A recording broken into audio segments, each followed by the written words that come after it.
Vamos a hablar un poco del petróleo, por qué bajaron los precios, cuándo vuelven a subir, algo que probablemente nadie sabe en este momento y que es difícil de especular cuándo vuelven a subir, pero vamos a dar algunas indicaciones de qué es lo que podría pasar en el futuro. Vamos a hablar del impacto de esta baja de los precios del petróleo crudo en las olefinas, cuáles son los cambios para las resinas plásticas, no solamente en América Latina, sino que en el mundo.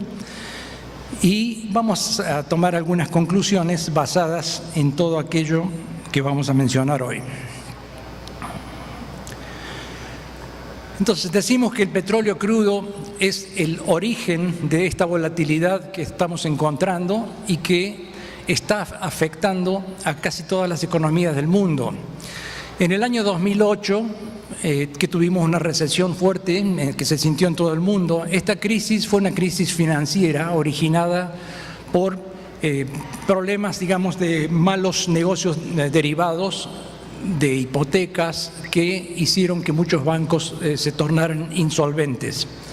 Eso produjo una crisis financiera en el resto del mundo porque casi todas las instituciones que tenían dólares en el extranjero empezaron a sacar los dólares. Esta crisis que estamos viendo en este momento tiene otro origen, digamos.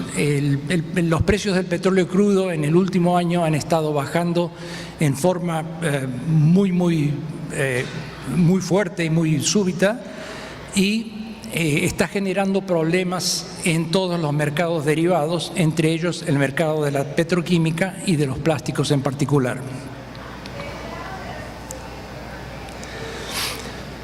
En esta gráfica, que aparentemente es muy complicada, pero la vamos a explicar rápidamente. Tenemos que estas burbujas representan grados de petróleo crudo, algunos de los más populares que hay en el mundo.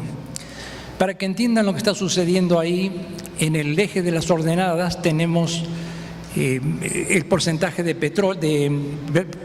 azufre en el petróleo, o sea que mientras más altas están las burbujas, el petróleo es más amargo y tiene más azufre. Y mientras más hacia la derecha están las burbujas, el petróleo es más liviano, porque tenemos que hacia la derecha crece un indicador que se llama API Gravity o gravedad API. El tamaño de las burbujas representa también el volumen relativo de estos grados de petróleo crudo en el mundo.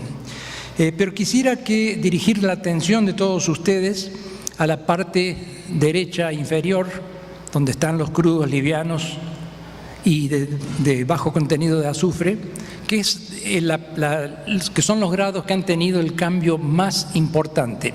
Estamos viendo en este momento el panorama tal cual como estaba en el año 2012. Fíjense, 2 años más tarde, ¿qué pasó con esas burbujas, con esos grados de petróleo?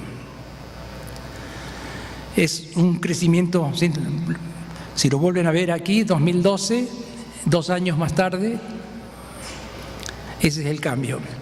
La pregunta, ¿es ese cambio suficiente para hacer una bajada en el precio del crudo como la que estamos viendo aquí? Aquí vemos en esta gráfica 1 año de petróleo crudo y vemos una línea de tendencia que muestra una clara línea a la baja. Bueno, podemos decir que sí, eso es en parte responsable de lo que pasó, pero no totalmente. El origen del problema es la producción de shale oil y shale gas. Todo el mundo habla de shale gas, pero la producción de shale o de gas de esquistos o de petróleo de esquistos ha crecido en forma muy importante y ha logrado generar estos cambios en la producción de Estados Unidos. Aquí vemos un diagrama de cómo ha crecido la producción de shale oil en Estados Unidos y vemos que en los últimos 5 o 10 años el crecimiento ha sido exponencial. Esto ha hecho que Estados Unidos se transforme desde ser un comprador neto de petróleo en el mayor productor de hidrocarburos del mundo. Aquí estamos viendo más de 3,5 millones de productos de producción de petróleo crudo, a lo cual le tenemos que sumar el petróleo convencional e inclusive le tenemos que sumar la producción de shale gas. Pero no es solamente la producción de Estados Unidos. Esta gráfica muestra la producción, digamos, el cambio en la producción de petróleo de varios de los países tradicionales productores de petróleo del mundo en el periodo 2010 a 2014. Algunos países como Libia y algunos que tuvieron problemas de producción, digamos, disminuyeron la producción en estos 4 años, mientras que otros que están hacia la derecha de la gráfica han tenido un incremento en la producción. Si sacamos el balance entre los que perdieron producción y los que incrementaron producción, tenemos que ha habido en forma neta un incremento de 1.6 millones de barriles por día en la producción mundial de petróleo. Y esto es más o menos un 1.7 de la producción, en porcentajes 1.7%. Ahora, este 1.7% definitivamente se lo ve bastante pequeño, y como hay un crecimiento natural demográfico en todo el mundo que genera crecimiento de la demanda de energía en todo el mundo, digamos que este 1.7 no sería capaz de afectar la producción global de petróleo. Pero ¿qué pasa cuando agregamos la producción de Estados Unidos a esta gráfica? El valor de Estados Unidos está a la derecha y de repente ese 1.7% de incremento en la producción global de crudo se transforma en un 6.3% de incremento de la producción.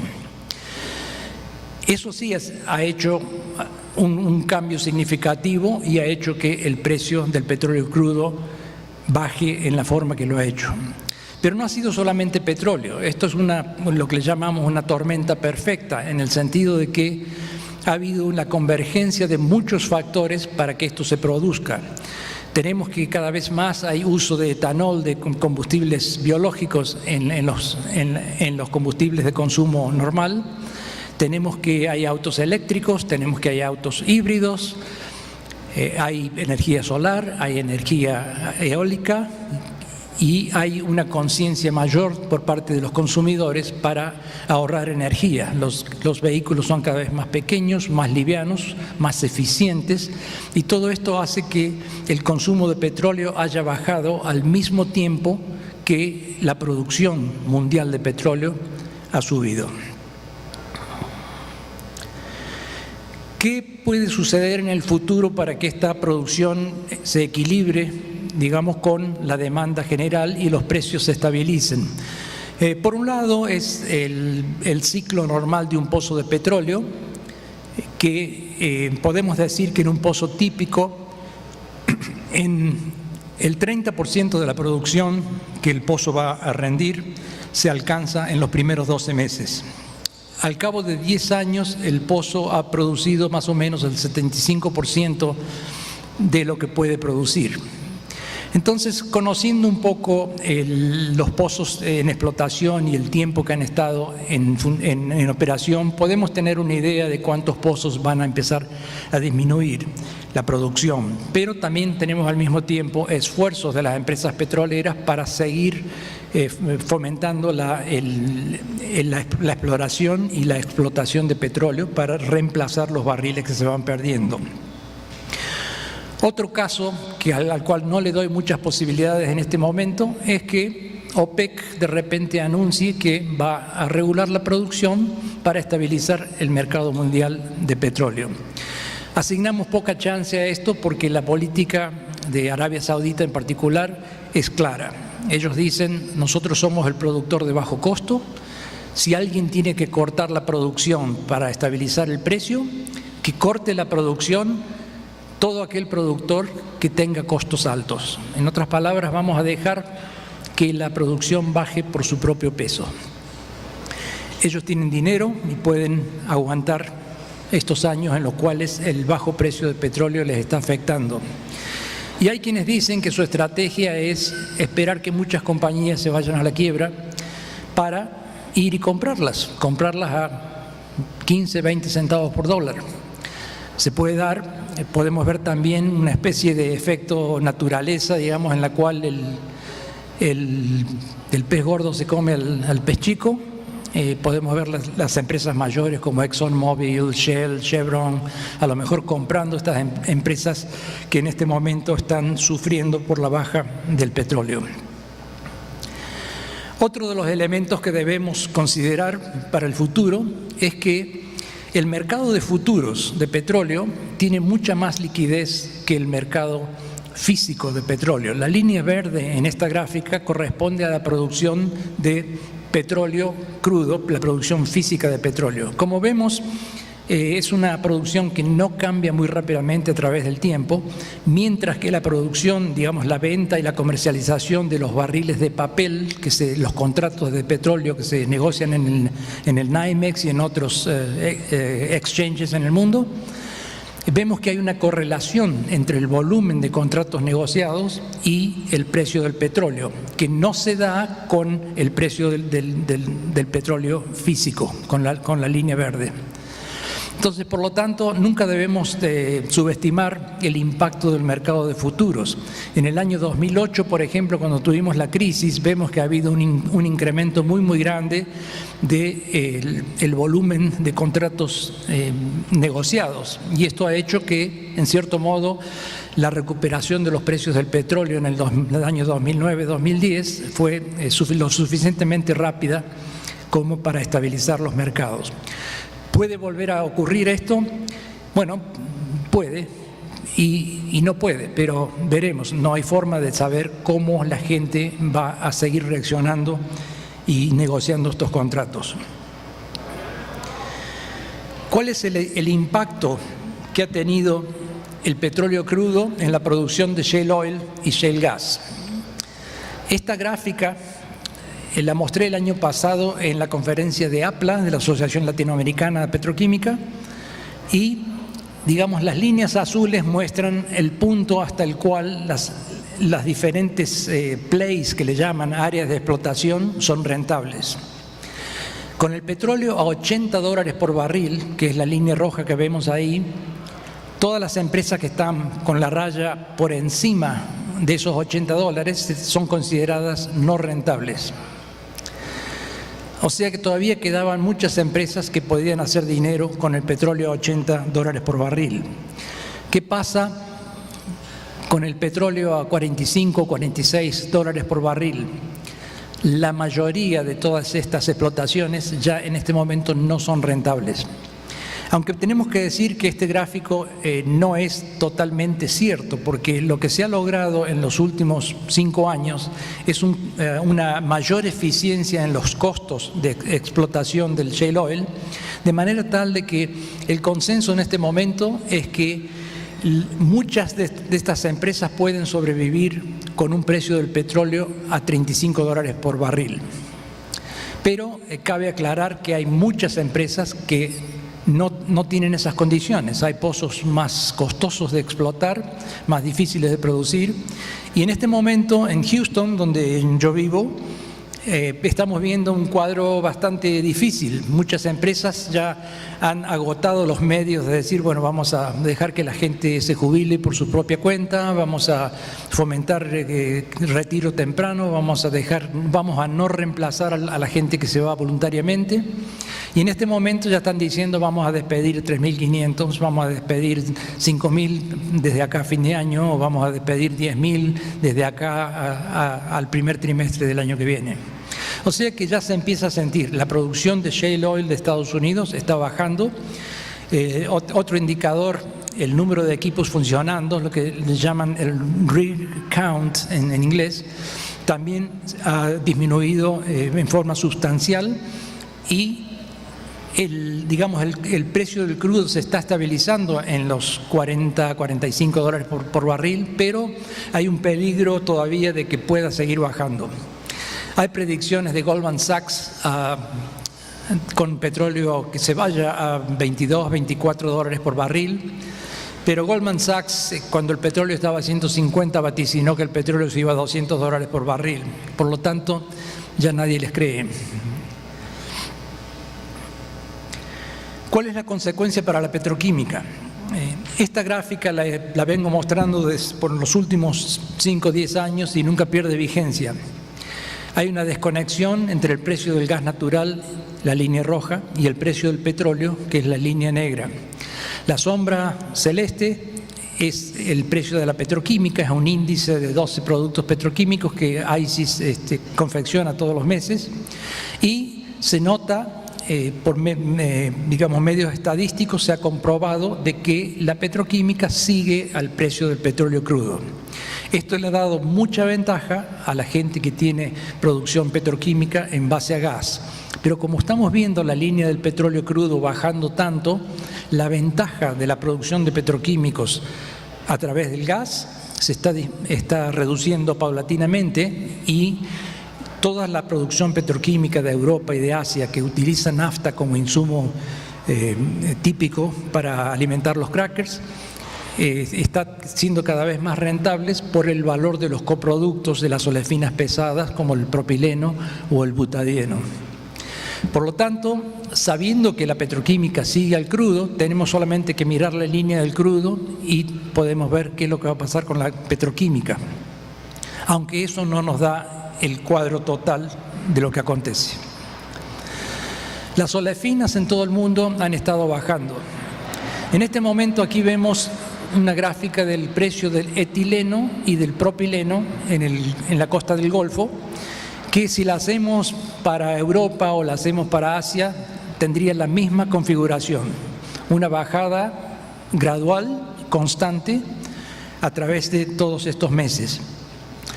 Pero tenemos que decir que en general los precios han caído menos que los del petróleo. Si bien las olefinas han caído, los precios de las poliolefinas en general no han caído en la misma proporción, y todo depende un poco ya no solamente de las materias primas, sino que el factor oferta y demanda entra a influenciar qué es lo que sucede. Vamos a ver en la gráfica siguiente un análisis de márgenes para el polietileno de baja densidad. Si tenemos en febrero del 2015 que el precio era 80 centavos la libra y el etileno costaba 35,25, si le sacamos los costos operativos nos da un margen, que es la tercera flecha, de 35,16 centavos por libra. 35,16. Eso fue en febrero de este año. El mismo reporte de márgenes de ICIS para septiembre, vemos que el precio del polietileno de baja densidad en Estados Unidos no ha cambiado. El etileno está más barato, pero el margen es de 40,57 centavos por libra. O sea que ha habido un incremento de márgenes, inclusive en el caso de que la materia prima está bajando. O sea que no todo es materia prima. En este caso, las compañías que pueden de alguna forma tener una posición importante en el mercado utilizan su ventaja para mantener los precios un poco más altos de lo que deberían estar. En general, lo que podemos determinar como corolario de esta situación es que las curvas de costo del etileno en todo el mundo se han reducido. En el lapso de un año, la línea azul muestra los costos de las distintas regiones del mundo para el año 2014.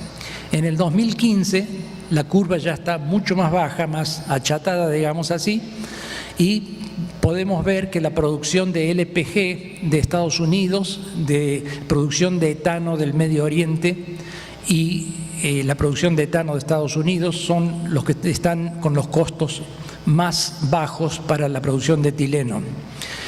Los otros países y las otras regiones del mundo se van ubicando, escalonando de acuerdo a la eficiencia de sus costos, y vemos que, por ejemplo, en China las nuevas plantas de carbón a olefinas no son tan competitivas, y mucho menos ahora que el petróleo está bajando, razón por la cual China también estaría dispuesta China a importar etano de Occidente y digamos, no hacer algunos de sus proyectos de carbón. Entonces, con estas ventajas competitivas en la materia prima, es obvio que un gran número de proyectos ha surgido en Estados Unidos. Pero hemos hablado de 12, 13, 15 proyectos, de los cuales estos 6 que vemos en pantalla están en construcción y serían imparables, digamos así. Tienen aprobada la financiación, tienen aprobada la tecnología, el estudio de ingeniería, y ya esos están en marcha. Eso va a agregar en Estados Unidos más de 8 millones de toneladas al año de etileno. Además de estos proyectos que sí están sucediendo, ya los pueden considerar un hecho, tenemos expansiones de crackers existentes. Hay muchas más expansiones que las que estamos mostrando aquí, pero estas son las que están sucediendo sí o sí, que le van a dar casi 1 millón de toneladas al año, que sería más o menos equivalente a un cracker nuevo. Estas expansiones van a suceder, ¿por qué? Porque esta es la forma barata de incrementar la producción de etileno. La planta ya existe, no hace falta empezar a mover tierra en un terreno vacío para hacer un cracker nuevo. Pero ¿qué pasa? Las compañías, en la medida que el petróleo crudo ha ido bajando, han tenido que recalibrar sus objetivos. Esta gráfica nos muestra un estudio de los márgenes que producen 2 tecnologías diferentes para producir propileno. La tecnología de metanol a propileno y la tecnología de dehidrogenación del propano, que normalmente se le llama PDH. Las 2 producen propileno. Vemos que en el año 2000, 2005 ni siquiera eran rentables. A partir del 2010 o un poco antes, gracias a la producción de gas, estas tecnologías se tornaron muy viables. Pero, ¿qué pasa desde el 2015 en adelante? Empiezan a declinar un poco en la rentabilidad. Pero este es el cálculo hecho cuando el petróleo Brent estaba a $90 por barril, lo que significa que el WTI debe haber estado a $85 por barril. ¿Qué pasa si hacemos el mismo cálculo con el petróleo crudo, con Brent a $50 por barril? De repente los márgenes y la posibilidad de hacer dinero con estas plantas se reduce en forma considerable. Y esto es lo que está haciendo que muchas compañías digan, bueno, vamos a pensar 2 veces cuáles son los proyectos que vamos a continuar. Estas son 8 crackers adicionales que han sido anunciados y que en este momento están totalmente en veremos, y yo diría que muchos de ellos, si se prolonga esta situación de bajos precios del petróleo, estos no van a suceder. Por lo tanto, no cuenten con ellos. Estas son las expansiones en la capacidad de polietileno. Mucha gente dice, bueno, si vamos a producir tanto etileno, tenemos que buscar una forma de convertir ese etileno en un producto que sea más fácil de transportar. El polietileno puede ser transportado en sacos y es mucho más fácil que transportar etileno, que hay que transportarlo a alta presión, a bajas temperaturas, y es mucho más costoso. Muchos de estos proyectos a lo mejor no suceden, digamos, estos que ya están marcados ahí como cuestionables. Hay uno cancelado, el de Odebrecht, de Braskem. Otros que están en duda, muchos de ellos están en duda, digamos, pero 4 o 5 de estos también ya son imparables. Por lo tanto, con esta recalibración de los planes, tenemos que, si solamente estos primeros 6 crackers que ya dijimos están en marcha, más las expansiones suceden a corto plazo, va a haber un aumento de la capacidad de etileno del 32%. Si todos los crackers anunciados, los dudosos y los que están en marcha, son construidos, la capacidad aumentaría un 64%, lo cual pensamos que no se va a dar. O sea que la norma que podemos mencionar de esto es que esperemos que va a haber demoras y cancelaciones, porque obviamente nadie invierte dinero para perder dinero.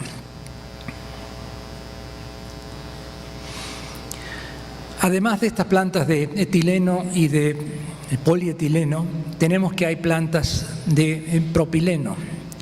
Son como 8 proyectos que vemos aquí y tenemos también un proyecto grande de conversión de metanol a propileno de la empresa BASF, y digamos que los 5 primeros probablemente se den con algunas demoras, probablemente ocurran sin problemas. Los últimos 4 ya casi que diríamos que no van a suceder, les asignamos poca posibilidad de que sucedan.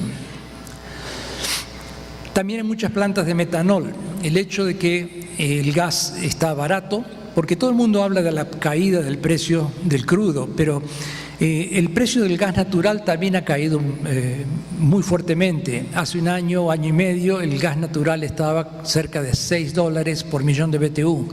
En este momento, lo miré esta mañana, está a más o menos a $2.40 por millón de BTU. O sea que es una caída, ¿no? Ha perdido como el 65% de su valor en el último año y medio. Todo eso hace que mucha gente quiera aprovechar este metanol que se puede tener barato en Estados Unidos. Hay plantas como la de Metanex de Chile.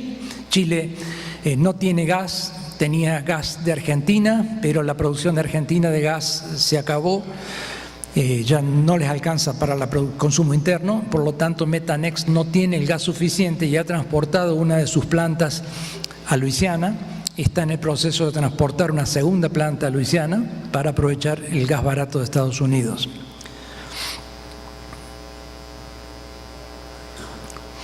También tenemos que hay muchos proyectos de carbón a olefinas, de metanol a olefinas en China.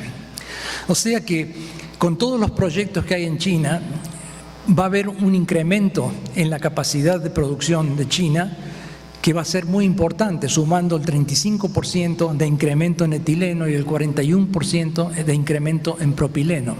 Y a esto le tenemos que sumar que la producción convencional, digamos, de etileno y propileno a través de crackers de gas y de nafta, crackers de vapor, va también a seguir aumentando.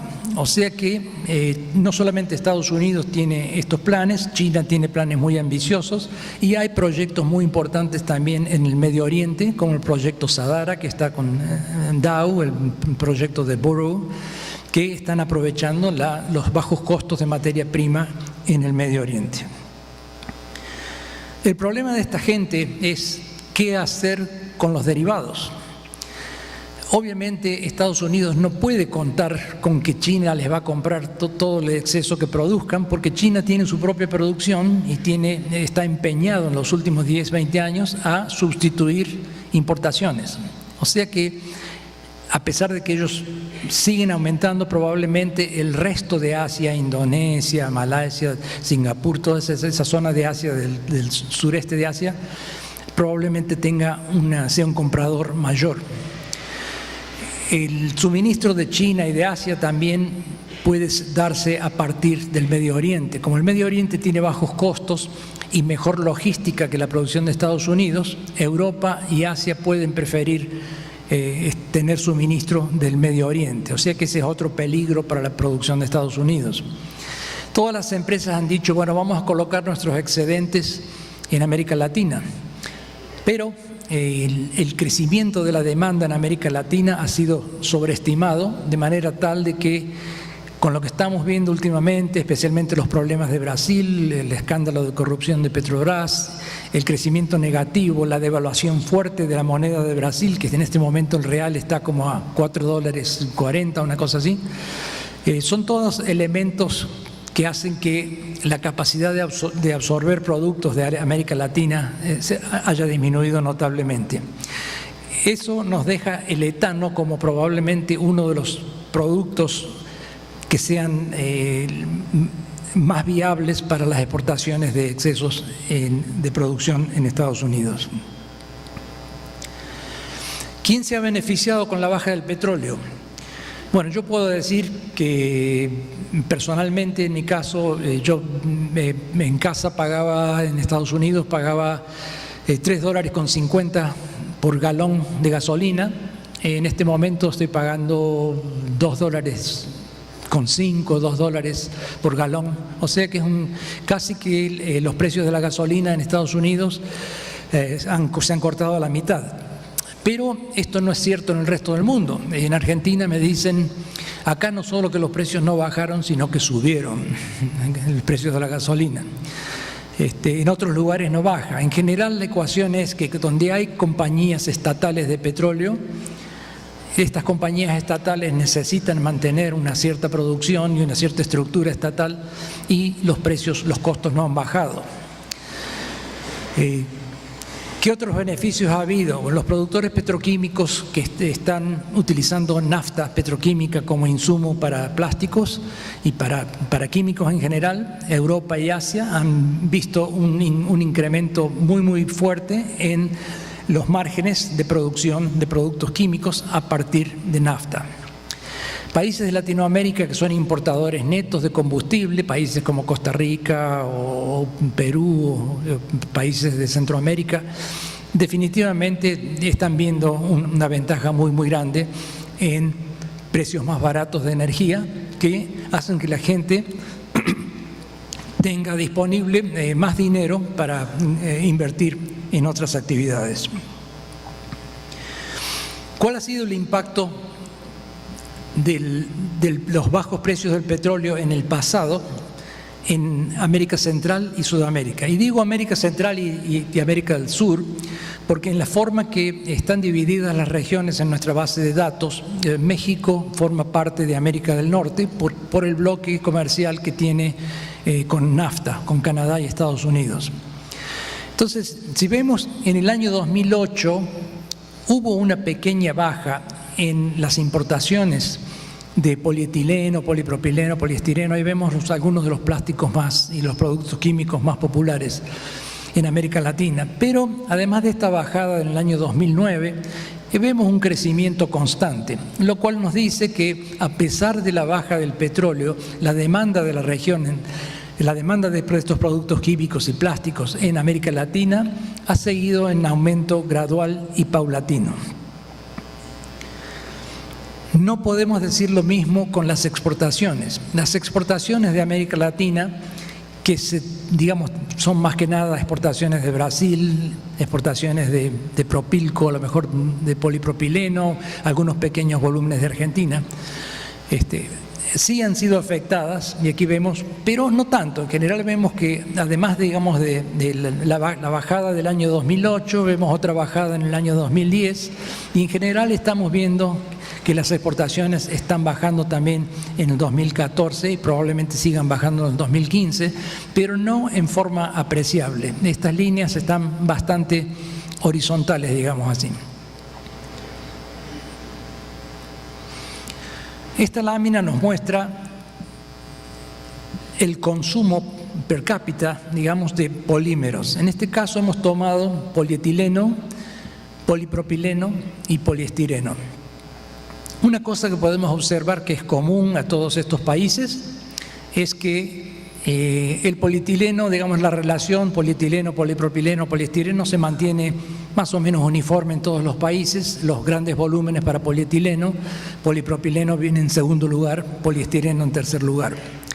Para que distingan dónde está Venezuela en esto, vamos a poner una luz a las cifras de Venezuela, así pueden recordar la producción. Este era el consumo de polímeros en kilos por persona en el año 2010. Otro elemento a destacar es que un país como Chile, que tiene 17 millones de habitantes, probablemente uno de los más pequeños demográficamente en la región, tiene un consumo per cápita que es considerablemente mayor que el de Argentina, Brasil y México, que son países que tienen muchos más habitantes. O sea que no todo es tener insumos o ser grande, digamos. El consumo de plásticos es una indicación del desarrollo de los países. Ahora, ¿qué pasa? Recuerden los números de Venezuela, casi 12, digamos, para el polietileno, un poco más de 4 para el polipropileno, casi 1 para el poliestireno. Si vamos al año 2012 y al 2014, Vemos que en Venezuela, que lo he puesto en rojo para que lo puedan visualizar más fácilmente, la producción o el consumo de polímeros por persona se ha incrementado de 2010 a 2012, pero ha habido una reducción del consumo desde el año 2012 al 2014. Tenemos que decir que esta reducción se ha dado también en países como Argentina, en Chile y en Venezuela definitivamente, pero México, Colombia y Brasil se han mantenido más o menos estables en consumo per cápita desde el 2012 al 2014. Con respecto a los precios, aquí vemos los precios del polietileno de baja densidad en América Latina. La línea roja es de Venezuela, campeón del precio alto, pero realmente esta cifra, esta gráfica no es realmente representativa, porque de acuerdo a nuestra metodología nosotros tenemos que utilizar la cotización oficial, o sea que estamos viendo un dólar a 6.30 que hace que las cifras de Venezuela se vean bajo una luz muy desfavorable. Si consideramos un dólar a 13.50, que es más o menos un valor que se utiliza para la petroquímica, los precios de Venezuela estarían donde está la línea de puntos, digamos comparables con los precios de Argentina y Brasil, digamos así. Podemos notar también que la línea amarilla, que son los precios de Brasil, ha tenido una baja considerable, mucho más fuerte que las de los otros países.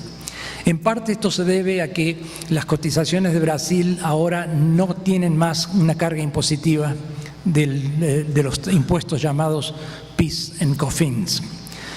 Eso ha equiparado los precios de Brasil con los de los otros países latinoamericanos hasta un cierto punto, pero la devaluación fuerte de la moneda está teniendo un impacto muy fuerte, y Braskem está aumentando los precios fuertemente ahora para tratar de contrarrestar la baja de ingresos. Los otros países como México, Chile, Colombia tienen digamos precios muy similares y se han mantenido. Y como vemos, a pesar de la gran baja de crudo, estos precios no han tenido una baja considerable en sus niveles. Tenemos que decir que si mostráramos una gráfica del polipropileno, veríamos más o menos un caso similar. La línea de Venezuela alta, pero si la consideramos con el dólar a 13.50 bolívares, ya se pone más al tanto con las cifras de Argentina o Brasil. Aquí vemos los precios del PVC. En este caso, como no reportamos PVC en monedas locales, y lo que ven aquí es lo que hay. Digamos, estos son los precios del PVC. Venezuela sigue teniendo los precios más altos, le siguen Brasil y Argentina. Brasil, la línea amarilla, hemos mantenido el mismo código de colores que en las otras gráficas, y con precios más bajos, Colombia, México y Chile. Y los precios de Chile es la línea azul, la más baja de todas. Los precios de América Central estarían al mismo nivel, corresponden prácticamente a exportaciones de Asia en estas regiones del mundo. O sea que impacto en los precios de los polímeros muy poco. Hay algo de impacto, hay una bajada en general, pero no tan fuerte. ¿Cuál es el contexto de las economías mundiales en este momento? Bueno, depende de dónde uno esté. En Estados Unidos se dice la situación no es óptima, pero se está bien. Un economista una vez dijo, refiriéndose a la economía de Estados Unidos, que esta economía es la camisa sucia más limpia del ropero. Digamos, poniéndola en contexto, digamos, sí, las cosas no están bien, el desempleo está alto, ciertas cifras no son buenas, pero en comparación al resto del mundo las cosas están más o menos bien. El problema es que el dólar se ha fortalecido tanto últimamente con respecto a las otras monedas del mundo que esto va a mermar las exportaciones de Estados Unidos a corto plazo. No hay forma de que el resto del mundo esté sufriendo y que Estados Unidos prospere. Ya este mundo es muy globalizado y muy entrelazado para que un país prospere cuando el resto del mundo no le está yendo bien. Tenemos que el petróleo está cambiando la dinámica de todos estos productos químicos y tenemos que esperar que esto va a seguir sucediendo. La producción de nafta más rentable que hace poner en duda inversiones para muchos países. Y inclusive va a poner un poco en duda las inversiones mismas de Venezuela en los proyectos porque, como explicó el señor viceministro, hay que ser competitivo para poder exportar. Y si no se tienen precios para ser competitivo, difícilmente los proyectos se puedan realizar en forma rentable. Hay que esperar cambios en las políticas monetarias. En Estados Unidos se ha aplicado una póliza que se le ha llamado quantitative easing, que es una forma de decir vamos a mantener las tarifas, las tasas de interés bajas y vamos a imprimir dólares para fomentar el desarrollo de la economía. Préstamos baratos para todo el mundo para que la actividad económica no se pare. Bueno, esto está empezando a acabar, ya se están hablando de incrementar las tasas de interés a corto plazo y el resto del mundo que se adhirió a la austeridad está ahora cambiando, adoptando la modalidad de Estados Unidos, empezando a dar tasas de interés más bajas y facilitar el crédito. Lo está haciendo Japón, lo está haciendo Europa, en China ahí se ha aflojado mucho el crédito y las tasas de interés. China, que ha sido el motor de crecimiento que nos sacó de la crisis del 2008, no está en las mismas condiciones en el 2015 y tenemos que esperar que esto va a continuar. De acuerdo a las mismas cifras del gobierno chino, China está creciendo casi al 7% y esto no es suficiente para una economía como la economía china. Y hay mucha gente que dice que las estadísticas del gobierno chino no son muy confiables tampoco y que opina que el crecimiento real es más o menos del 4,5%. Pero evitar un desplome de la economía en China es vital para las economías del resto del mundo, considerando que China es un consumidor tan grande de insumos. Las preocupaciones geopolíticas van a continuar. Tenemos el problema de Grecia y la zona europea. En este momento tenemos el flujo migratorio de los países en conflictos bélicos que van a crear problemas mucho mayores a largo plazo. Hay todavía problemas en Ucrania con Rusia, hay problemas en Brasil, aquí en los países vecinos. Por lo tanto, todos estos panoramas tenemos que considerar que van a continuar. Resumiendo, esperamos ver una recuperación lenta de los precios del petróleo. En general, tenemos que decir que hay pronósticos que nos dicen que para el año 2020-2021, un pronóstico positivo, optimista, va a ser que el petróleo crudo va a llegar a los $80 por barril. Si hacemos un escenario negativo, más bien pesimista, ese valor en el año 2020-2021 va a ser $60 por barril. Eso es más o menos el consenso de la industria.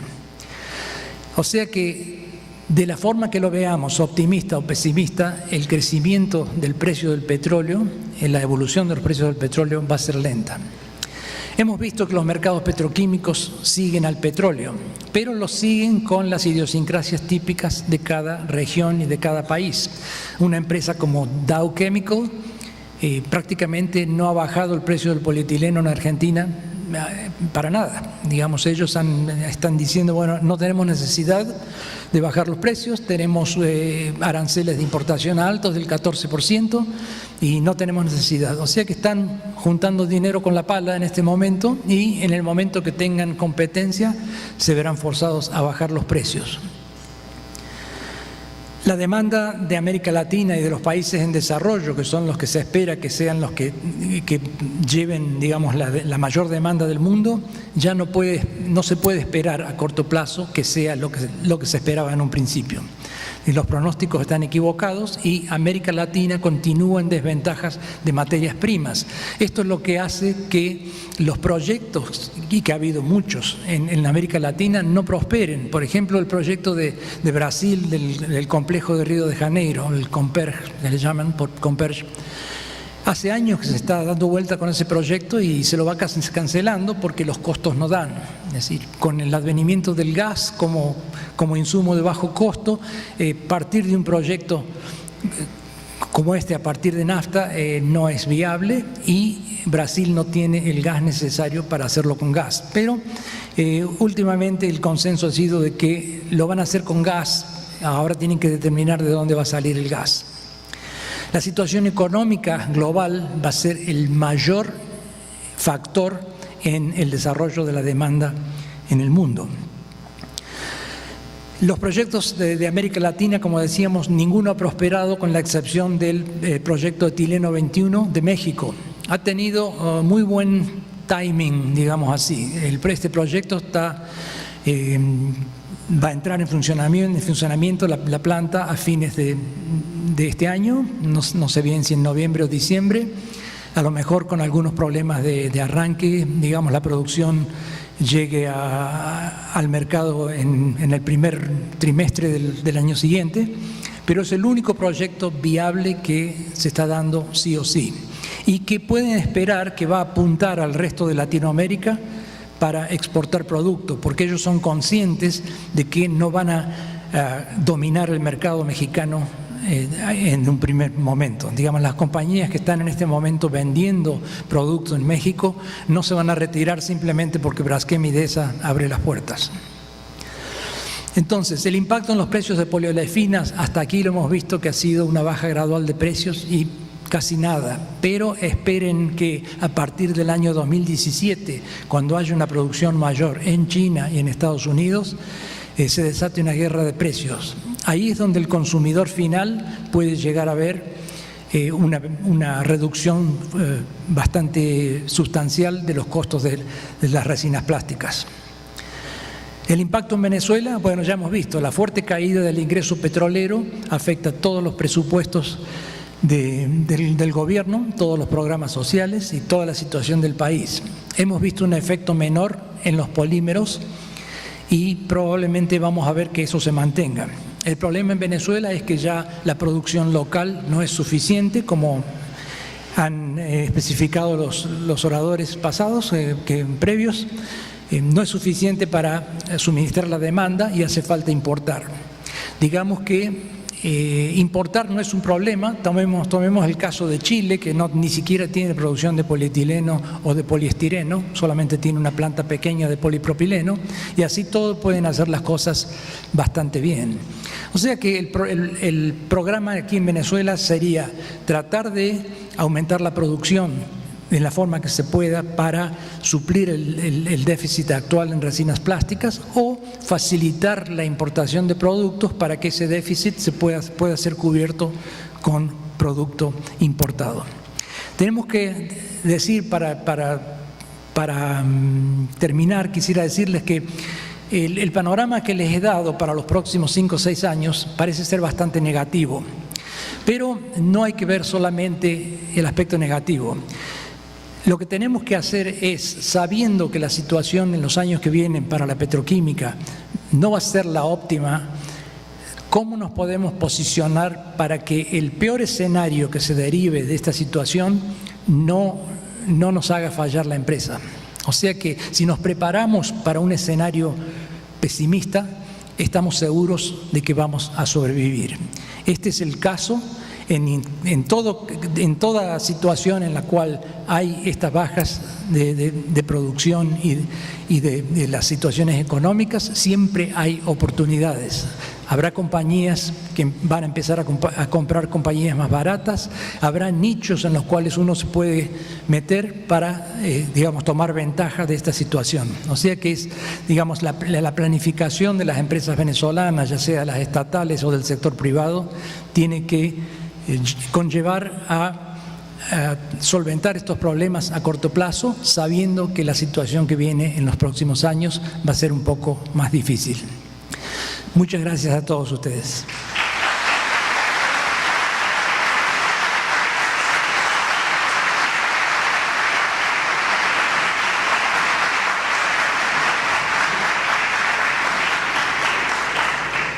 Un último comentario que a lo mejor lo van a entender solamente los que estuvieron aquí el año pasado. El precio del petróleo está tan bajo que este año también decidí no venir en moto.